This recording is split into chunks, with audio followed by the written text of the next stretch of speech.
ലോക്സഭാ തെരഞ്ഞെടുപ്പ് പ്രഖ്യാപിച്ചിട്ടും എറണാകുളം മണ്ഡലത്തിലെ എൻ.ഡി.എ സ്ഥാനാർത്ഥിയുടെ കാര്യത്തിൽ തീരുമാനമായിട്ടില്ല. എൽ.ഡി.എഫ്, യു.ഡി.എഫ് സ്ഥാനാർത്ഥികൾ രണ്ടാംഘട്ട പ്രചാരണം നടത്തുമ്പോഴും ജില്ലയിലെ ബി.ജെ.പി പ്രവർത്തകർ സ്ഥാനാർത്ഥിക്കായുള്ള കാത്തിരിപ്പിലാണ്. ആദ്യം എൽ.ഡി.എഫ് സ്ഥാനാർത്ഥി കെ.ജെ. ഷൈൻ എത്തി. തൊട്ടു പിന്നാലെ യു.ഡി.എഫ് സ്ഥാനാർത്ഥി ഹൈബി ഈഡനും. ഒന്നാം ഘട്ട പ്രചരണം പൂർത്തിയാക്കിയ എൽ.ഡി.എഫ്, യു.ഡി.എഫ് സ്ഥാനാർത്ഥികൾ രണ്ടാം ഘട്ട ഓട്ടത്തിലാണ്. അപ്പോഴും ജില്ലയിലെ ബി.ജെ.പി പ്രവർത്തകർ ചോദിക്കുന്നു, എവിടെ നമ്മുടെ സ്ഥാനാർത്ഥി എവിടെ?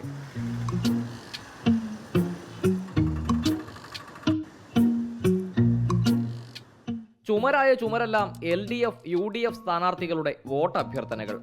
അപ്പോഴും ചില ചുമരുകൾ മാത്രം കാത്തിരിപ്പിലാണ് എൻ.ഡി.എ സ്ഥാനാർത്ഥിക്കായി.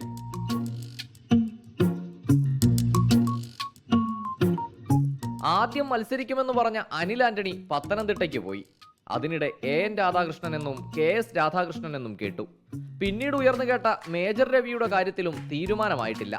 ഇതിനെല്ലാം അപ്പുറം ഒരു സർപ്രൈസ് സ്ഥാനാർത്ഥി വരുമെന്ന് പ്രതീക്ഷിക്കുന്നവരും കുറവല്ല. എന്തായാലും കേരളത്തിൽ രണ്ടക്കം പിടിക്കുമെന്ന പ്രധാനമന്ത്രിയുടെ വാക്ക് കേട്ടിറങ്ങിയ എറണാകുളത്തെ ബി.ജെ.പി പ്രവർത്തകർ അടങ്ങാത്ത കാത്തിരിപ്പിലാണ് സ്ഥാനാർത്ഥിയുടെ വരവിനായി.